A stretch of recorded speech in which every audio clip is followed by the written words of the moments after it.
Ouçamos agora o Senhor, o Rei que está nos céus, abrindo a sua palavra santa, infalível e inerrante no Evangelho de João.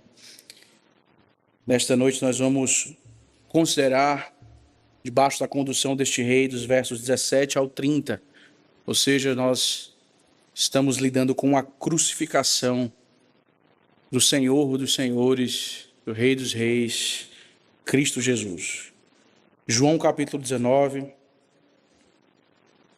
do verso 17 ao verso 30, ouça com toda a sua atenção, afinal, o vosso Rei vos fala. Assim diz o Senhor: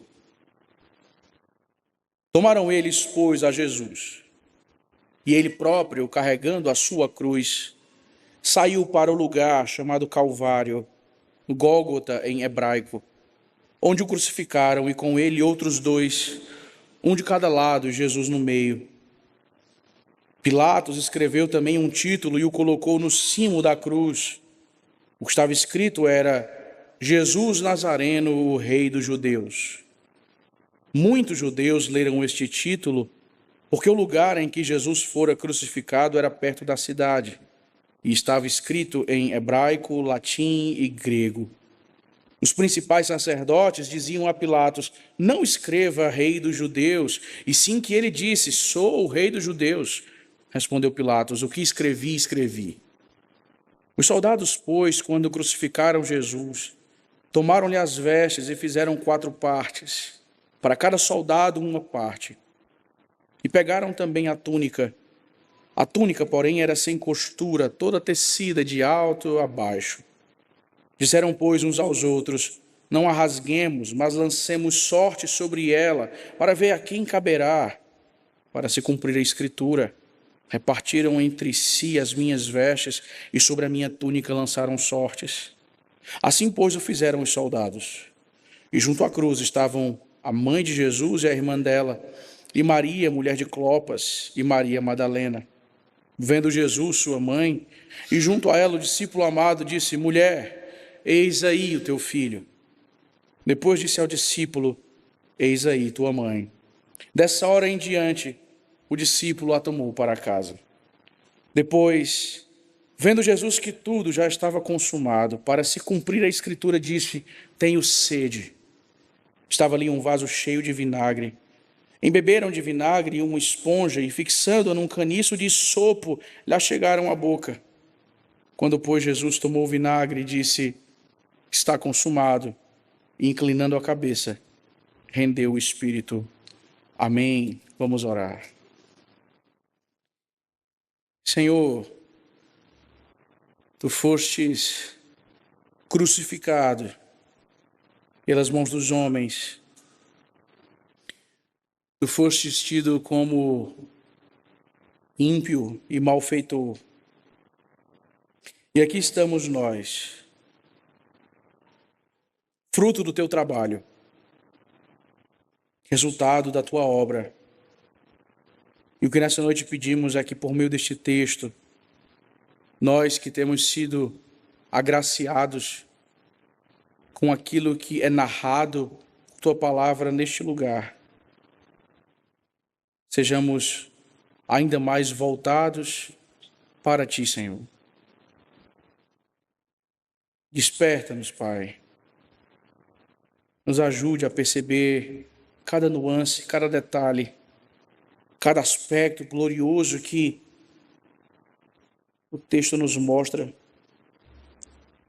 a fim de que o teu nome seja glorificado, assim como foi nesta ocasião. É o que pedimos, Senhor, em nome de Jesus.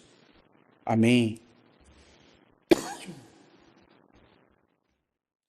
Eis a crucificação e com ela a própria cruz, ou seja, o símbolo para estes espectadores, pelo menos em sua maioria, da derrota, do fracasso, do Cristo ou do Jesus vencido, de alguém que assumiu, abraçou a lunática pretensão de ser rei de um povo mas que finalmente foi sufocado e então derrotado.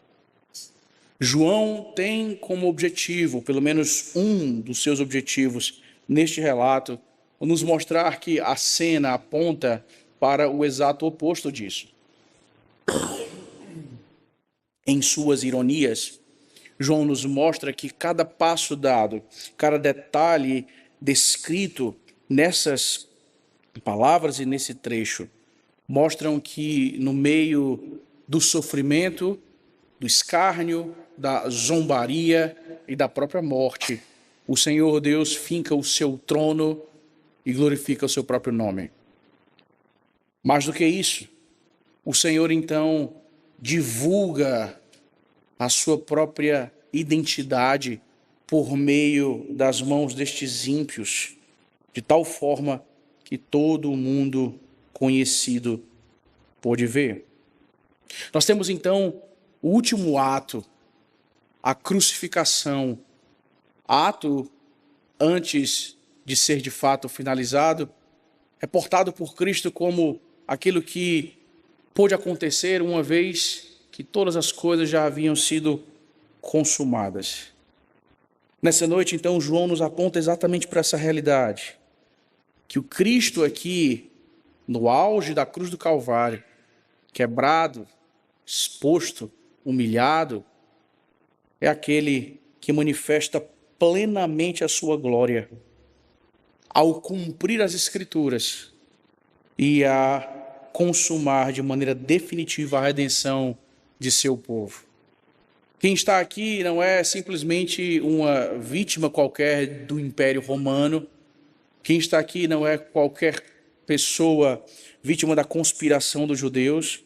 Quem está aqui é Cristo no controle absoluto de todos os atos, e a cruz é o instrumento perfeito e último disso.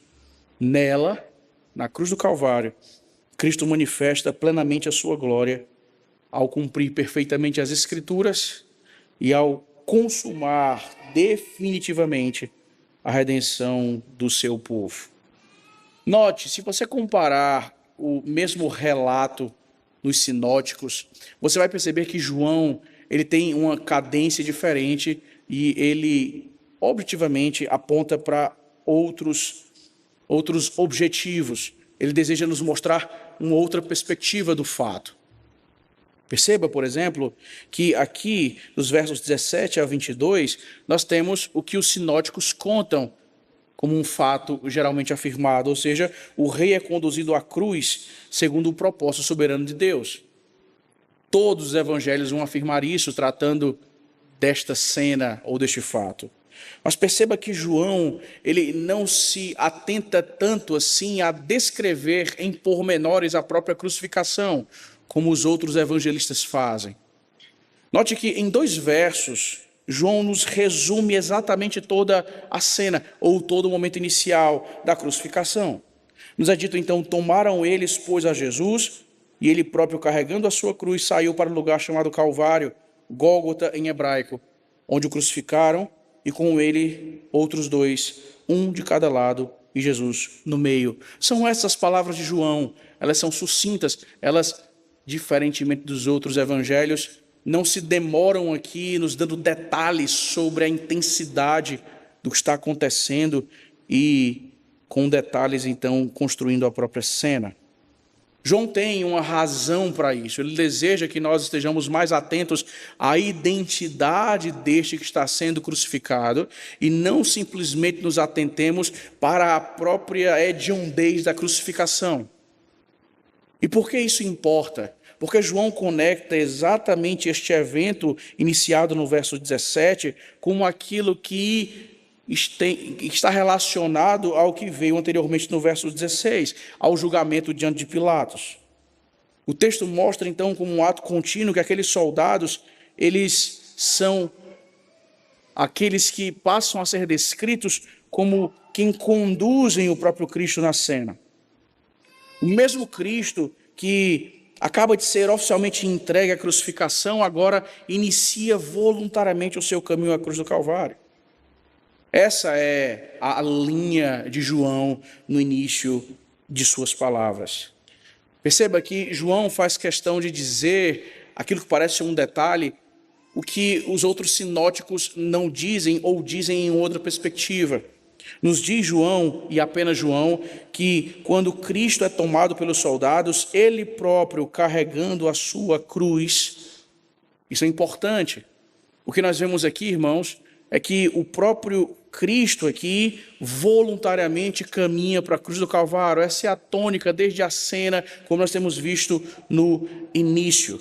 O caminho para o Gólgota, o caminho para o Calvário não é um caminho forçado, mas é um caminho do servo sofredor que vai até a morte e morte de cruz. O mesmo Cristo que se entrega voluntariamente aos soldados é o Cristo que voluntariamente leva a sua própria cruz. E a cena aqui aponta exatamente para essa ideia. João é o único evangelista que enfatiza esse detalhe. O interesse dele, então, é nos ajudar a perceber quem é este que carrega a sua cruz e todo o percurso até o Calvário. Debaixo dessa ótica, é o Filho de Deus que assume as ações aqui. E não obstante a isso, irmãos, é o Filho de Deus que voluntariamente carrega o instrumento de seu próprio sacrifício. Essa é a cena. A crucificação, no contexto romano, também tem a ver com um quê de humilhação pública. Portanto, a cena ou o seu cenário aponta exatamente para isso. Aqueles que eram acusados e condenados à morte e morte de cruz levariam o patíbulo ou a trave que seria anexada a outra parte, então a cruz formada, e por meio deste instrumento a morte ou a pena capital eram aplicados. Cristo carrega voluntariamente aquilo que será o objeto de sua própria morte.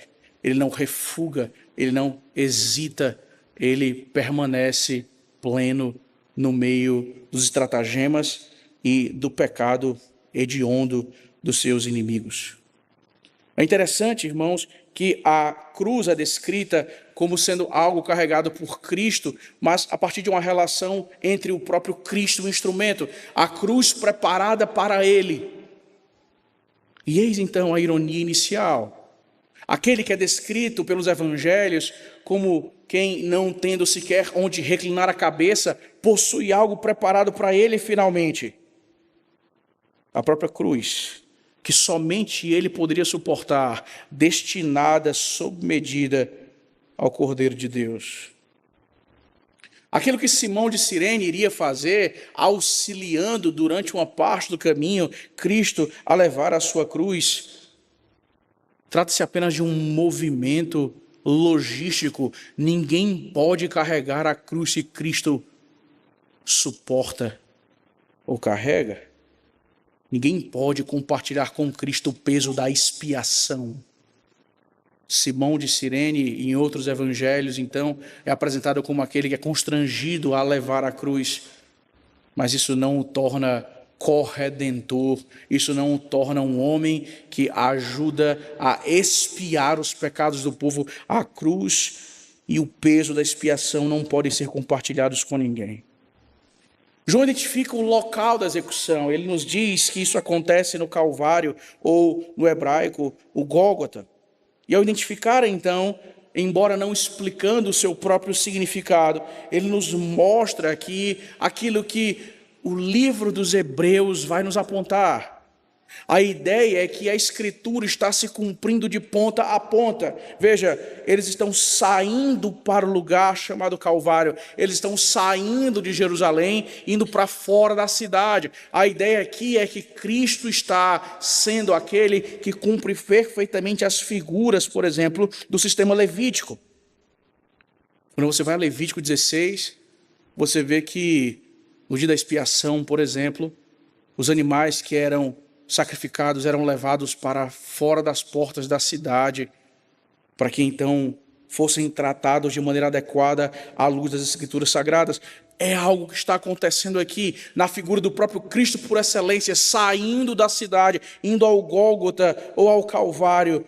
Tudo aquilo que a Escritura apontava vem a se cumprir. O que Levítico prefigurava é encarnado perfeitamente na pessoa de Cristo, é o seu cumprimento definitivo na pessoa do Filho de Deus, que santifica o seu povo por seu próprio sangue. João descreve, então, a crucificação com muita sobriedade. Onde o crucificaram? Nenhum detalhe físico é mencionado. Quando você vai aos outros evangelhos, você vê, então, a diferença grande nesse ponto entre um relato e outro. João não quer concentrar nossas atenções na intensidade da dor. João quer que nós sejamos conduzidos à identidade deste que sofre. Quem é este que carrega esta cruz? Quem é este que vai calado e obediente, cumprindo todos os elementos das Sagradas Escrituras? Quem é este homem? Ele não pode ser qualquer um. Veja, quem está diante dos nossos olhos? Os homens, diante da cena, continuam a escarnecer, continuam a zombar, continuam a agredir. João nos mostra que a cruz, então, deve ser percebida aqui, não como aquilo que representa o espetáculo do sofrimento, embora, obviamente, ela represente isso. Mas João tem a intenção de nos mostrar a cruz como sendo o lugar da revelação da glória de Cristo. Vocês lembram lá atrás nos evangelhos, ou no próprio evangelho de João, ele disse: eu serei levantado e atrairei todos para mim mesmo. É exatamente o que está acontecendo aqui, irmãos. A cruz, segundo João, deve ser vista não como um instrumento tétrico da dor do Deus Filho, mas como lugar onde ele revela a sua própria glória. João nos deseja mostrar, então, que todo passo dado trata-se perfeitamente de algo que não apenas só pode ser feito por meio de Cristo, o Filho, mas como este que está cumprindo é de fato o Filho de Deus. E qual é a evidência disso? Mais uma vez, as Escrituras sendo cumpridas. João nos diz, irmãos, diferentemente dos outros evangelhos, de maneira muito sucinta, de maneira muito breve, que Cristo é posicionado no meio de dois malfeitores. Na verdade, nós sabemos que são dois malfeitores, por dedução lógica necessária, mas obviamente por meio das informações dos outros evangelhos.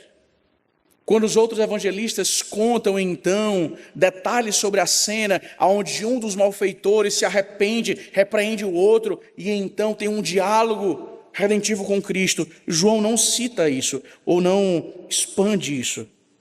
Ele deseja que nós atentemos exatamente para o aspecto posicional. Note, ele faz questão de dizer: e Jesus no meio. O aspecto de ocupação do meio, do centro, é um aspecto real, um aspecto régio, um aspecto majestoso. Ele foi colocado, o único justo foi colocado no meio de dois criminosos. Cumpre-se Isaías 53:12. Entre os malfeitores, ou o servo do Senhor foi contado entre os transgressores. João vai costurando habilmente a cena, irmãos, nos mostrando então que os homens identificam Cristo como culpado, como sendo merecedor de tudo aquilo que acontece, mas o ponto é que o próprio Deus identifica quem são os culpados. E ainda assim, sendo ele justo, não pecador, não impuro, morre no lugar deles. O único justo, o único inocente de fato que pisou nesta terra foi posto entre dois malfeitores, entre dois ímpios, o inocente ocupando voluntariamente o lugar reservado aos pecadores. João vai nos mostrando exatamente assim. É assim que João descreve a crucificação, de maneira direta, breve, sucinta, a fim de que nós atentemos mais uma vez quem é este pendurado na cruz. Note que agora João se detém com um pouco mais de espaço, exatamente dos versos 19 ao 22, a questão que tem a ver com a nominação que é dada sobre a cruz, especificamente a cruz de Cristo. É dito que Pilatos escreveu também um título e o colocou no cimo da cruz. O que estava escrito era Jesus Nazareno, Rei dos Judeus. O texto nos mostra que isso provoca indignação dos judeus. Os judeus então se sentem ofendidos. Pilatos agora é aquele que faz de maneira escarnecedora, escreve um título e o coloca no cimo, em cima da cruz, exatamente para tripudiar, para zombar de Cristo Rei. Por isso os judeus se sentem ofendidos. É como se Pilatos estivesse dizendo o seguinte: vejam, este é o ridículo rei de vocês, este é o ridículo rei dos judeus. A segunda ironia, então, é trazida à tona. Pilatos, que pretende, então, zombar, ridicularizar Jesus, e assim o faz, tem o seu ato utilizado pelo próprio Senhor para que a zombaria se transforme numa proclamação pública a respeito da verdadeira identidade do Messias. Pilatos escreve mais do que ele compreende: Jesus Nazareno, Rei dos Judeus. Ele anuncia a todos verdadeiramente quem reina e quem é o único rei de fato. Os judeus ofendidos, então, desejam que Pilatos corrija o escrito. Por isso é dito no verso 21, não escreva Rei dos Judeus, e sim que ele disse, sou o Rei dos Judeus. Ele pensou ser Rei dos Judeus. Pilatos, então, áspero, rude, demonstrando autoridade, finalmente, quando a temperatura não está tão alta assim, ele diz simplesmente, o que escrevi, escrevi. A afirmação de Pilatos, o que escrevi, escrevi, é utilizada pelo Senhor exatamente para uma proclamação universal da identidade daquele que está na cruz. O texto diz que aquilo que foi escrito em hebraico, latim e grego.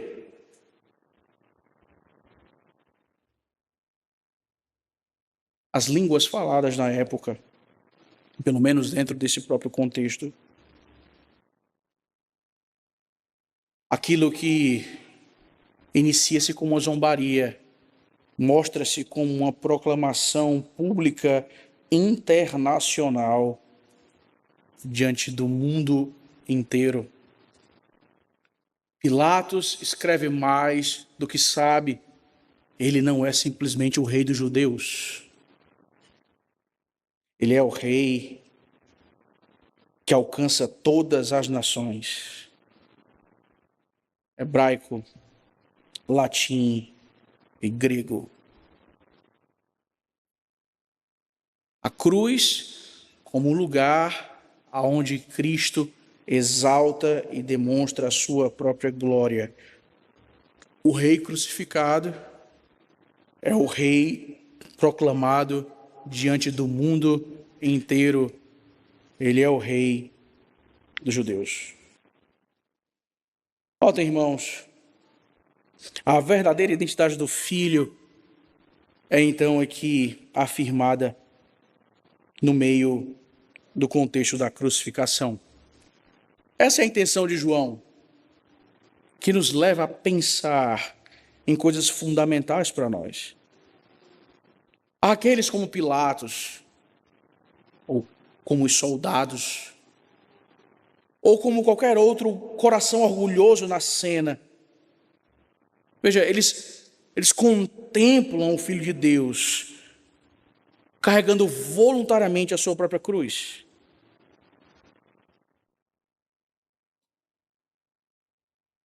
A mesma cena, por meio dos olhos da fé, é evocada aqui. Note, aos corações orgulhosos nessa noite, lembre-se do Filho de Deus, voluntariamente tomando a sua cruz e carregando-a. Filho de Deus, aquele diante de quem os anjos cobrem o rosto, é este que caminha pelas ruas de Jerusalém como um condenado. O ponto é, veja, o Rei dos Reis, diante de quem os próprios anjos cobrem a face, é humilhado e serve. Isso mostra, irmãos, aspectos ou camadas do nosso próprio coração, porque há quem em nosso meio tão soberbo continue a achar ou considerar humilhante servir, ou se rebaixar a perdoar, ou pedir perdão, ou ocupar o último lugar. Veja, de onde vem tanto orgulho? O Rei dos Reis, conduzido pelas ruas de Jerusalém, diante de quem todo o universo presta continência, é aquele que humilhou-se, entregou-se, derramando a sua alma na morte. A cilada reside exatamente aqui, irmãos.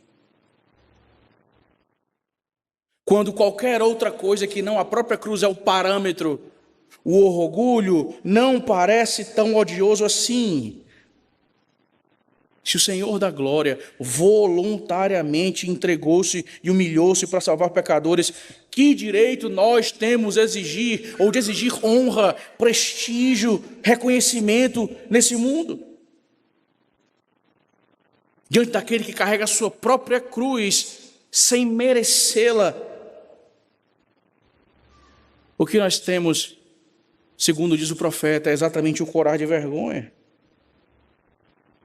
Mas o ponto é que este, de quem os anjos cobrem a face, nos mostra que toda soberba morre quando o nosso olhar repousa sobre o Cristo crucificado.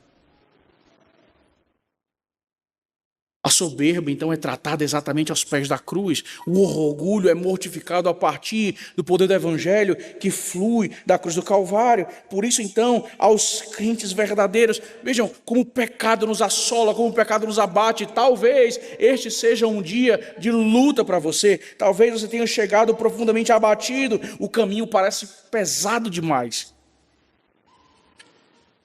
As coisas parecem tão comuns e tão repetitivas como de todos os dias.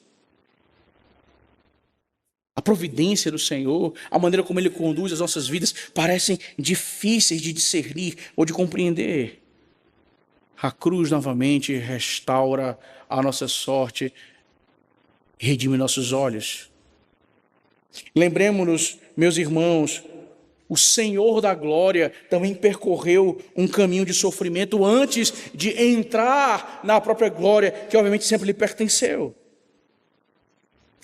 O Gólgota nos ensina, a partir do reflexo do próprio Cristo, que muitas vezes Deus conduz seus filhos pelo vale da humilhação, pelo vale da necessidade e por tantos outros vales, antes de manifestar a eles plenamente a sua vitória.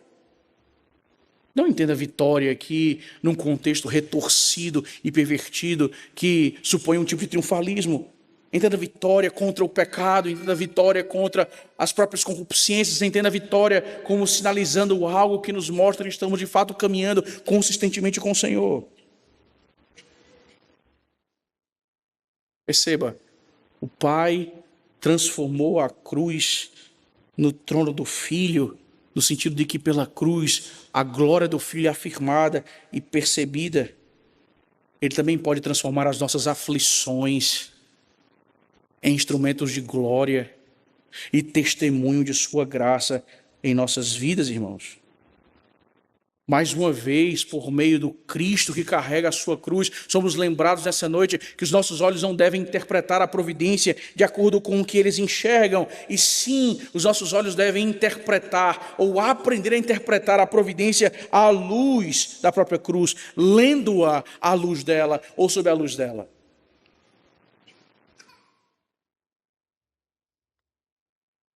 Agora note,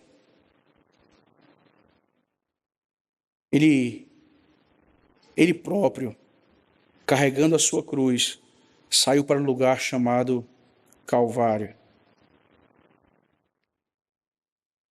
Nos detenhamos por um instante, irmãos, e contemplemos esse movimento. Há um homem caminhando para o Calvário. Monte da Caveira. O que nós temos aqui? Muitos reduzem aquilo que João gloriosamente aponta a respeito de Cristo. Nós não temos apenas um mártir.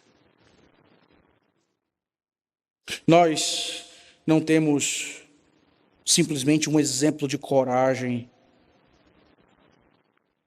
O que nós temos é o Filho eterno de Deus levando sobre si aquilo que pertencia a nós.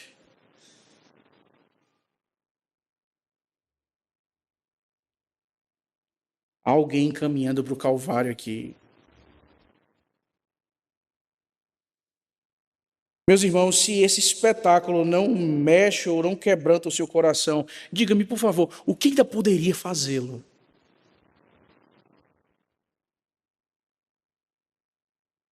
O justo pelos injustos.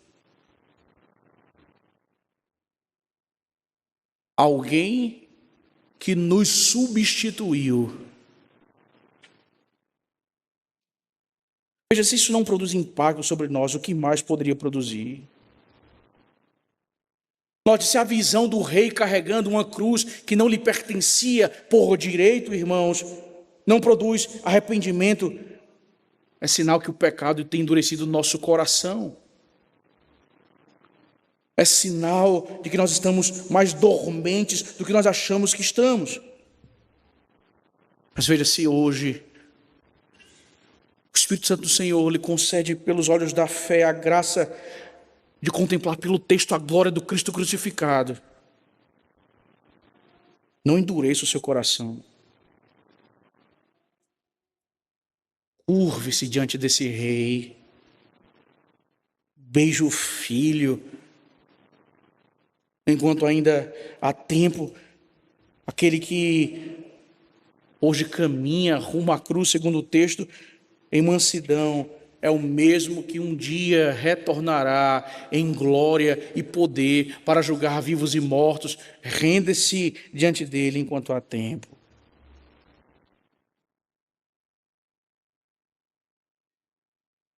João segue, irmãos, e nos mostra que este rei cumpre perfeitamente toda a vontade do Pai, a partir do verso 23.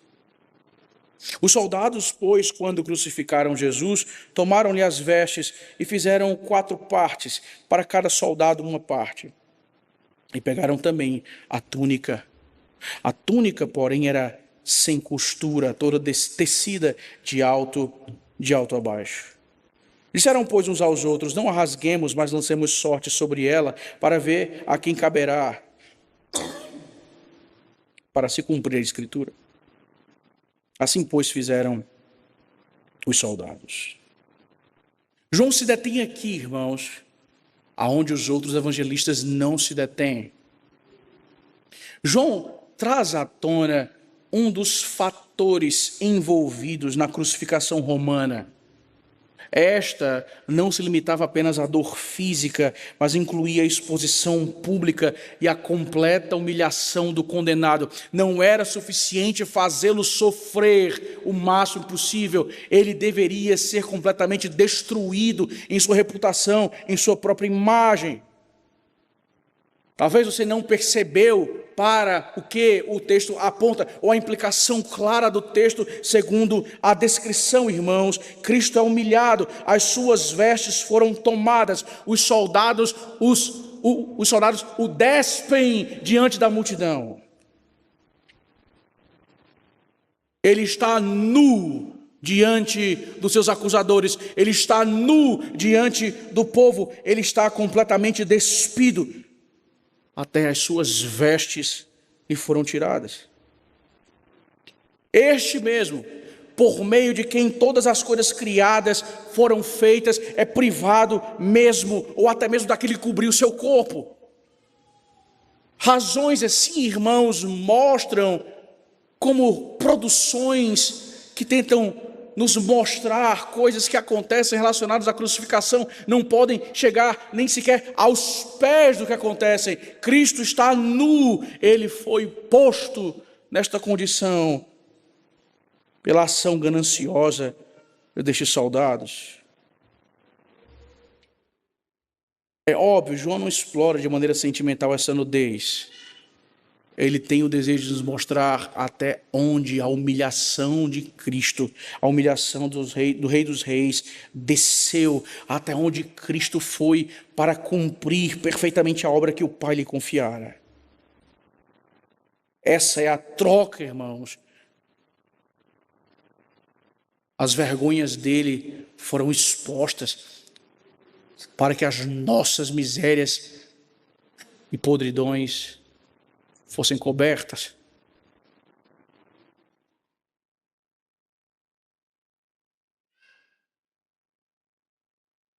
Mais uma vez, um movimento similar acontece. Eles fazem mais do que supõem. Eles acham que estão simplesmente subtraindo o vestuário de mais um condenado à morte. Na verdade, os seus passos proclamam exatamente a glória deste humilhado. Veja, para se cumprir a Escritura, o que nós lemos hoje, inclusive, na liturgia, repartiram entre si as minhas vestes, e sobre a minha túnica lançaram sortes. O Filho é despido para cobrir a vergonha dos pecadores pelos quais morreria. Desde o Éden, irmãos, essa é a tentativa. Desde o Éden, essa é a dinâmica. A nudez tornou-se sinal de vergonha consequente ou produzida pelo pecado. Nós vemos isso em Adão e Eva de maneira protótipa.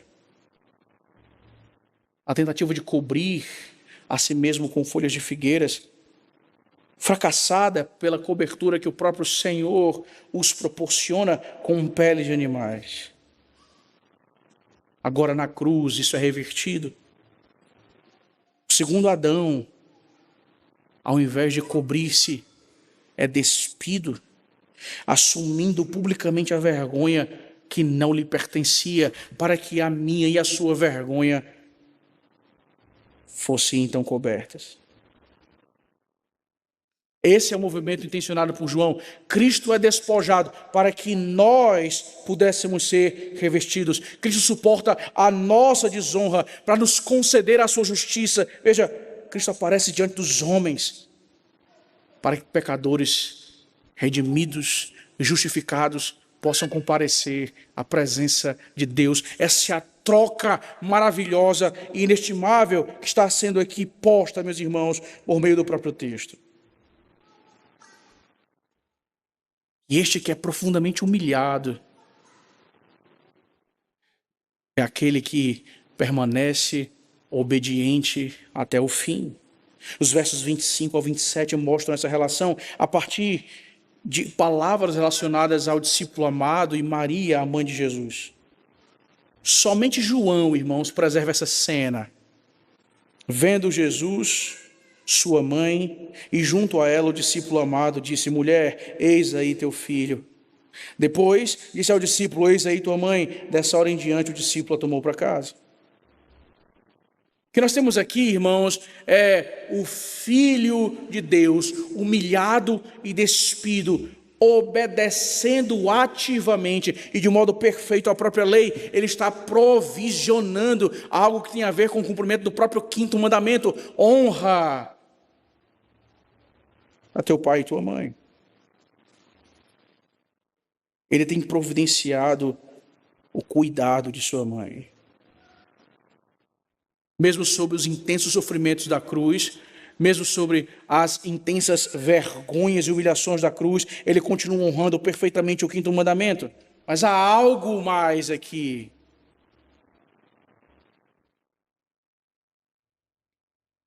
Ao entregar Maria ao discípulo amado e vice-versa, Cristo está estabelecendo concretamente uma nova família formada ao redor de sua própria pessoa. Ele já sinalizou isso lá atrás: que tenho eu contigo, mulher. Mas agora, caminhando para a consumação de todas as coisas, é isto que ele está sinalizando, irmãos. Os vínculos naturais não exercem qualquer tipo de pressão ou demanda sobre o Senhor. Ela não é mais favorecida porque simplesmente, entre aspas, simplesmente, o seu ventre recebeu o próprio Filho de Deus, gerado pelo Espírito Santo. Ela não assume qualquer papel na economia da redenção, ela não se torna divinizada, ela não se torna alguém de categoria superior. Ela, quem diz, minha alma engrandece a meu Senhor, meu espírito se alegra em meu Salvador. Esta então aqui é conduzida pelo próprio Senhor, a fim que compreenda juntamente conosco que os vínculos produzidos pela redenção sob o senhorio de Cristo é que compõe a moldura e estrutura a partir da qual o povo do Senhor se relaciona com o seu Deus e Deus com o seu povo. Aos pés da cruz, irmãos, começa a aparecer contornos da comunidade da nova aliança. Veja, sempre o mesmo espírito da antiga aliança, do Antigo Testamento, não segundo a carne, mas pela fé no Filho de Deus. A cruz não reconcilia simplesmente os pecadores, irmãos. A cruz cria um novo povo para o Senhor. Eis aí o teu filho. Filho ou discípulo, eis aí tua mãe. É assim que o Senhor providencia o cumprimento perfeito da Escritura, mesmo quando sofre tão intensamente os rigores físicos da crucificação e os rigores emocionais da humilhação. Quem pode ser digno, meus irmãos, do favor do Senhor? Quem pode exigir dele algo como se por mérito tivesse? O pecado nos faz sentir-nos indignos. E essa não é uma mentira. De fato, é a recordação sempre presente de que não há mérito próprio em nós. Mas pecadores indignos, meus irmãos, pela graça são apontados para a esperança que flui da própria cruz do Calvário.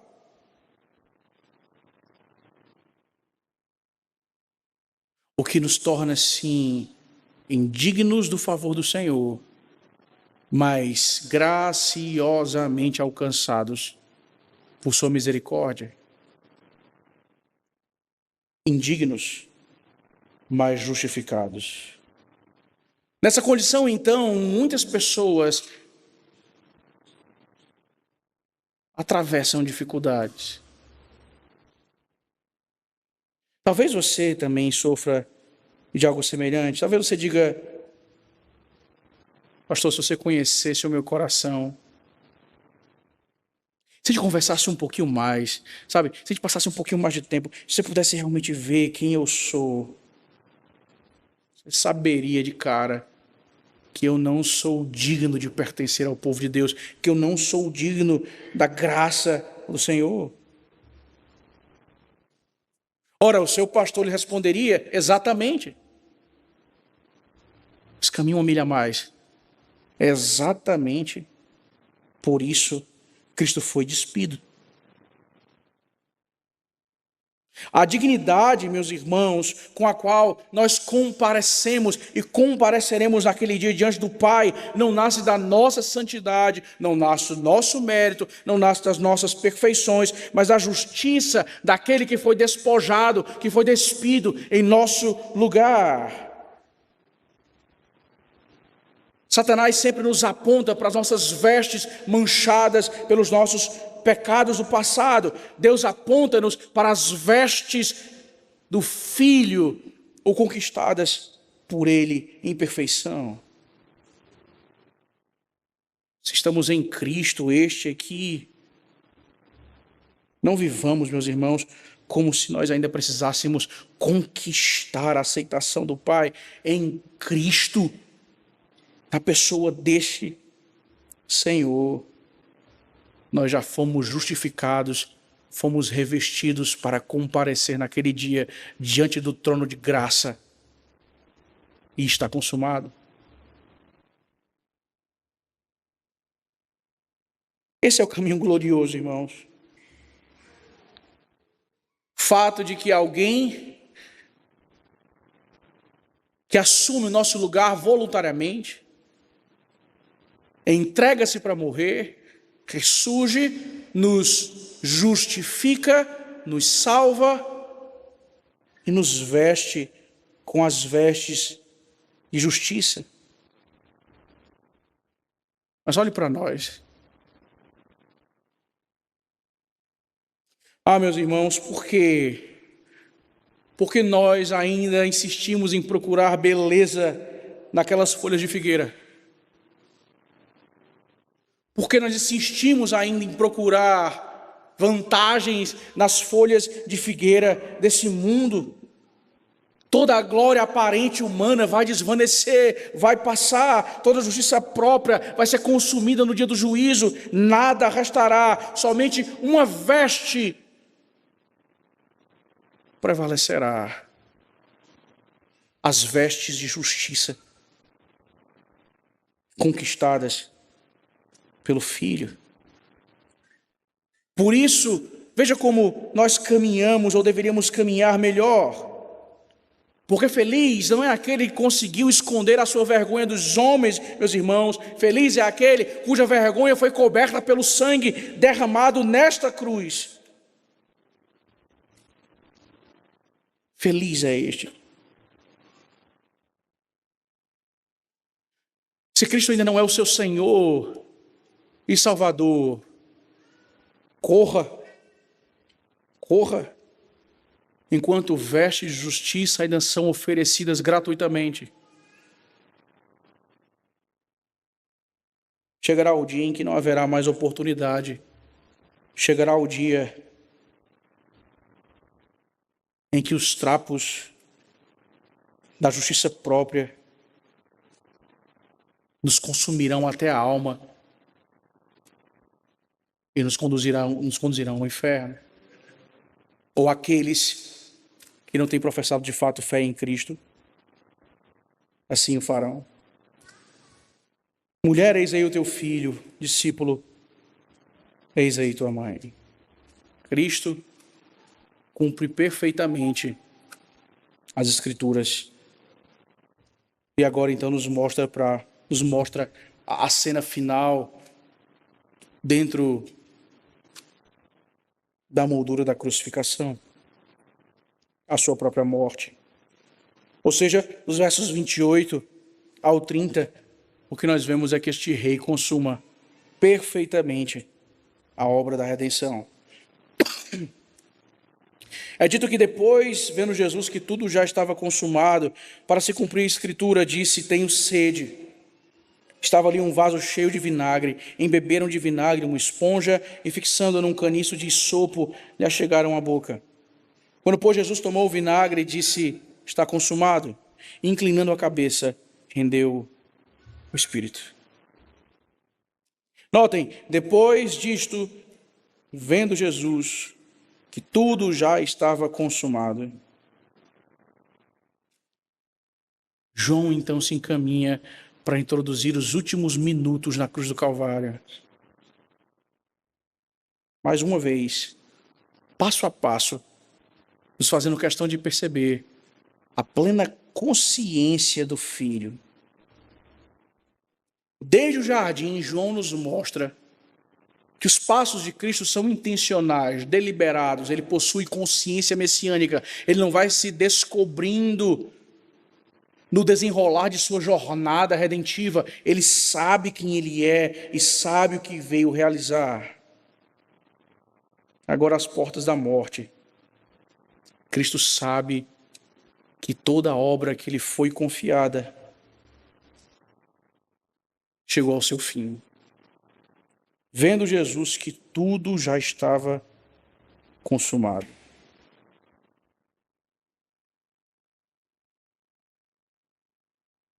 Tudo aquilo para o que apontavam as profecias do Antigo Testamento.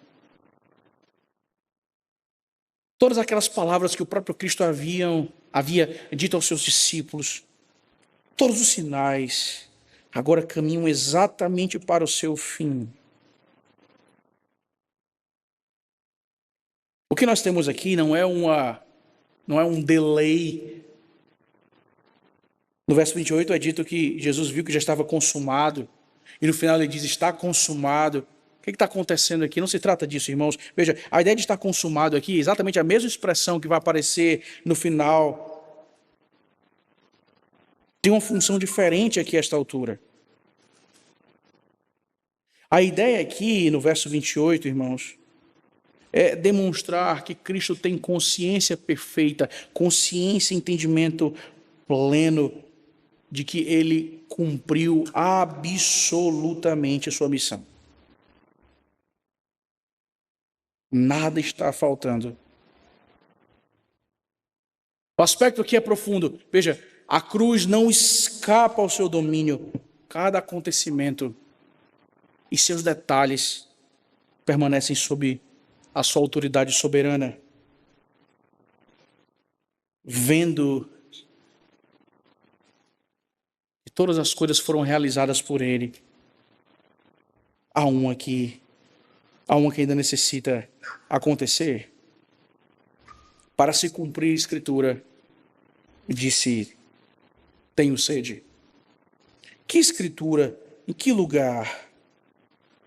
Nós não temos especificamente a relação ou a indicação de qual texto literalmente o Senhor Jesus aqui está apontando. Mas muito provavelmente se trata do Salmo 69, 21. Quando o justo do Salmo diz assim, na minha sede deram-me a beber vinagre. Para que se cumprissem então as Escrituras. Ele diz, tenho sede. A sede de Cristo não é retórica. De fato, as Escrituras devem ser cumpridas, mas o ponto aqui é que a sede é absolutamente real. Depois de horas de flagelação naquela cruz e antes dela, horas de perda de sangue, do sofrimento, o seu corpo vai experimentando vez após vez as limitações da verdadeira humanidade que ele assumiu para nos remir, meus irmãos. Mas João dirige o nosso olhar exatamente para a fórmula para que se cumprisse a Escritura. Para que se cumprisse a Escritura, até a última necessidade física do Filho de Deus na cruz do Calvário se encontra debaixo do propósito soberano. Para que se cumprisse a Escritura, ele disse, tenho sede. Nada permanece fora do cumprimento de sua palavra. Até então, no meio de sua sede profunda, ele experimenta a humilhação. Afinal, nos diz o texto que aqueles que estavam na ocasião embebedam uma esponja, fixando-a num caniço de sopo, embeberam de vinagre e lhe achegaram à boca.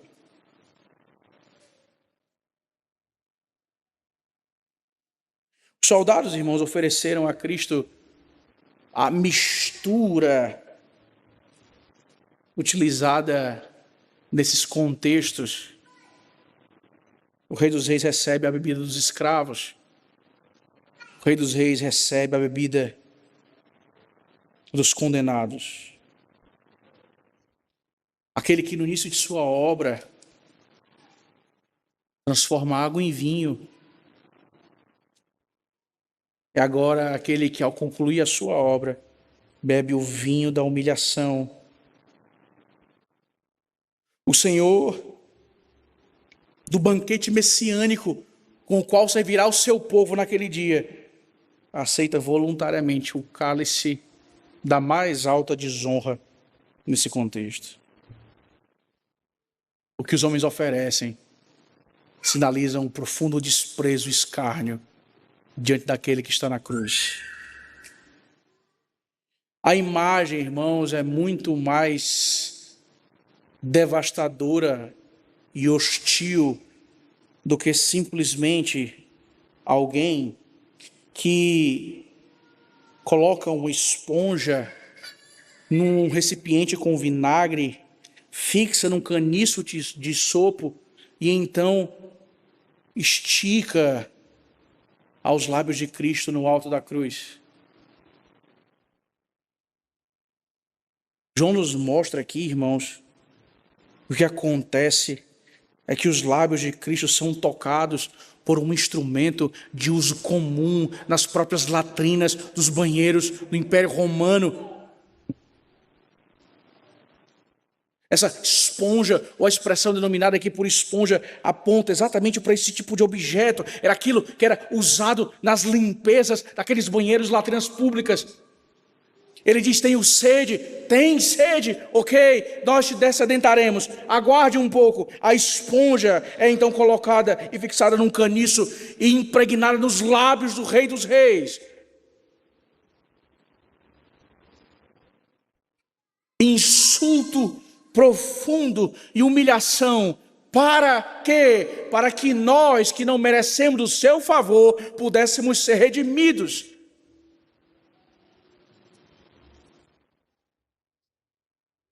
Mas ainda assim, essas coisas parecem não encontrar ecos em nossa própria experiência ou em nossos próprios corações.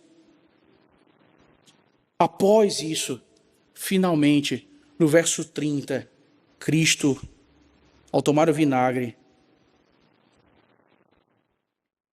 disse as palavras mais importantes da história da redenção.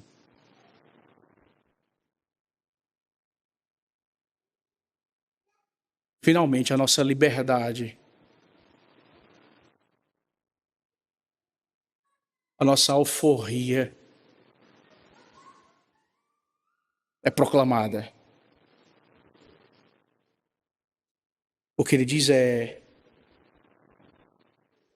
está consumado.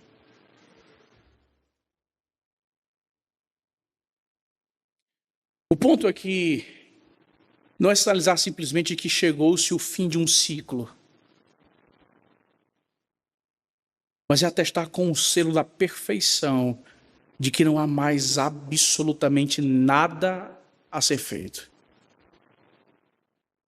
Está consumado. Eu terminei, eu completei a obra que me foi confiada a fazer.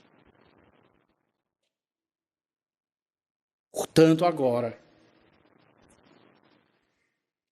ele pode, no final do verso 30, inclinar a cabeça e render o espírito. Notem, irmãos,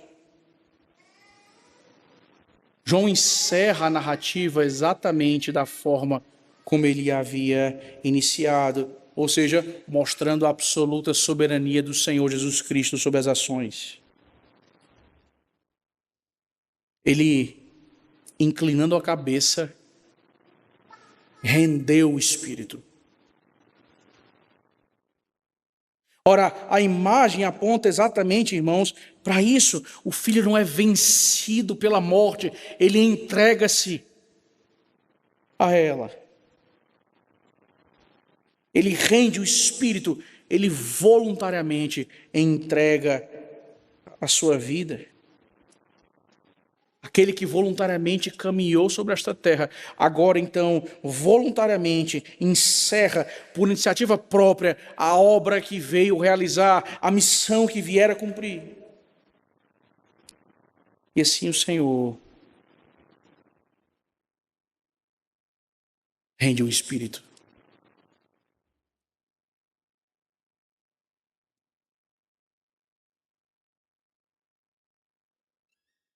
O pecado, irmãos, é tão maligno que mesmo diante de todo o peso e da majestade que a cruz reverbera acerca de Cristo, ainda assim faz com que nós experimentemos autossuficiência. Em que sentido? Veja, ele disse está consumado. Ele não disse está quase acabado. Também ele não disse, bom, eu fiz a minha parte e agora está na hora de você completar o restante do que vier por vir. As suas palavras foram, acabou, está consumado, não há mais nada a fazer, não há mais nada a completar. Então, porque nós insistimos em apresentar diante do Senhor aquilo que as nossas mãos têm produzido? Quantas pessoas, vivem tentando acrescentar ao estar consumado, dito pelo próprio Cristo, tolamente caminhando, como se a sua própria religiosidade, as suas boas obras, sua moralidade, pudessem de fato acrescentar um côvado que seja aquilo que Cristo já declarou estar completo. Enquanto Cristo diz, está consumado, o coração orgulhoso responde, eu preciso fazer a minha parte para ser aceito. Isso não é humildade, isso é incredulidade, isso é roubar a glória do Cristo apontado na própria cruz do Calvário.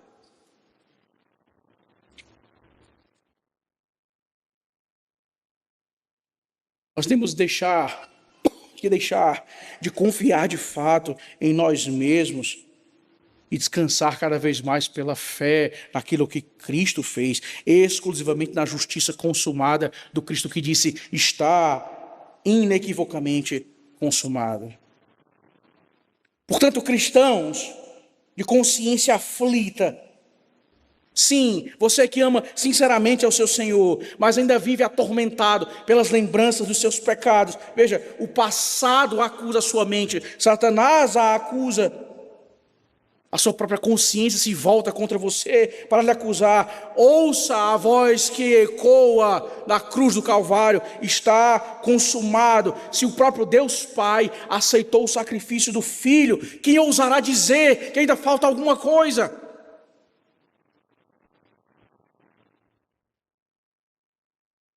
Quem tentará contra o braço forte do Senhor? Quem pode impedir o seu agir?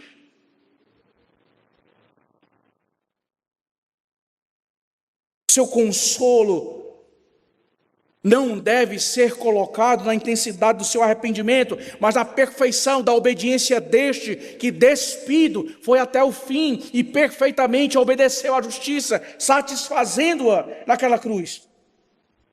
Esqueça a paz de consciência, a paz que excede todo entendimento, não nasce no olhar para dentro de si, nasce de olhar continuamente para a cruz ou para o Cristo crucificado, todos os dias, por meio de sua palavra. Ele não quer melhorar você, mas é uma nova vida concedida e a obra iniciada terminará. Olhe continuamente para o crucificado. Olhe continuamente para aquele que disse, está consumado. Mas não abuse da graça.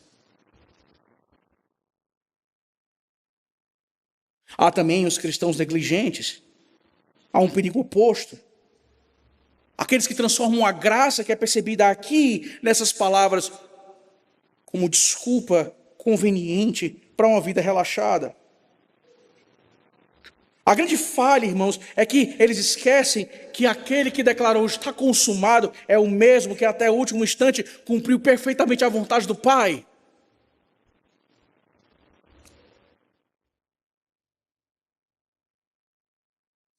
A equação deveria ser simples. Como pode? Como pode alguém dizer que ama esse Salvador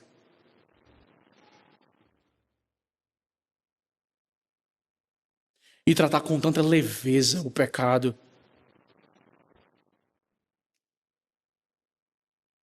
Que conduziu até a cruz deste Salvador.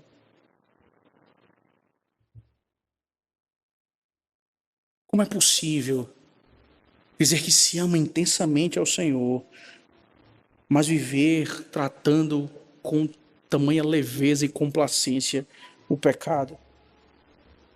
A imagem está posta para nós, irmãos. Cada pecado que nós acariciamos nos lembra do sangue daquele que bebeu o cálice da vergonha até a última gota nesta cruz. Talvez o nosso problema seja o referencial adequado.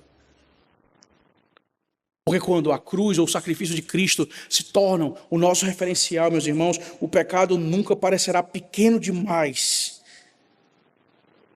Quando a cruz é contemplada ou considerada na perspectiva correta, o pecado nunca parecerá pequeno demais. Aqueles que foram comprados pelo mais alto preço, o sangue do próprio Filho de Deus, não podem continuar vivendo como se pertencessem a si mesmos.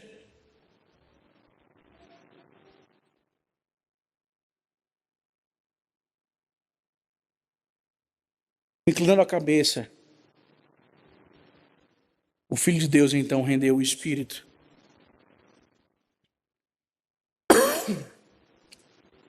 Um dia de suposta glória para os seus algozes.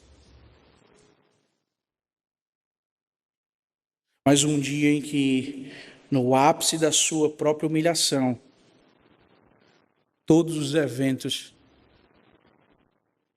falam eloquentemente sobre a sua glória. A glória do Rei. Quem é este crucificado? Quem é este que carrega a cruz até o Gólgota? Quem é este diante dos nossos olhos? Ele não é mais um prisioneiro. Não é um lunático. Não é um homem qualquer. Ele é aquilo que os outros evangelistas narram. Depois que Cristo rende o Espírito, um dos soldados diz, verdadeiramente, este era Filho de Deus. Portanto, irmãos, a cruz, sob o aspecto do sacrifício do Deus Filho, manifesta para nós, povo dele, exatamente a sua glória. É por isso que neste dia, num dia como hoje, irmãos, nós comemoramos, nós celebramos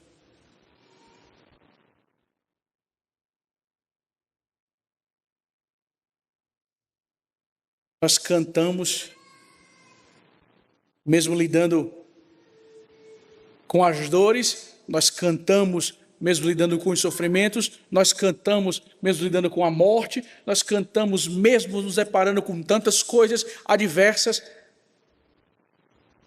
exatamente, tão somente, porque este rendeu o Espírito após dizer, não há nada mais a ser feito. Eu realizei perfeitamente a obra. Aqueles a quem o Pai me deu estão seguros em minhas mãos, cobertos pelo meu sangue. Agora vamos, meus irmãos, e levantemos, vamos e vivamos mais uma semana. Não como um povo que parece pairar sobre o nada a esmo, mas como um povo alcançado pela magnitude desta obra, como um povo coberto pelo poder do sangue derramado nesse lugar, por um povo conduzido pelo Deus que vive e reina para todo o sempre. Na cruz, Cristo manifesta plenamente a sua glória ao cumprir perfeitamente as Escrituras e consumar em definitivo a redenção de seu povo. Vamos orar, meus irmãos.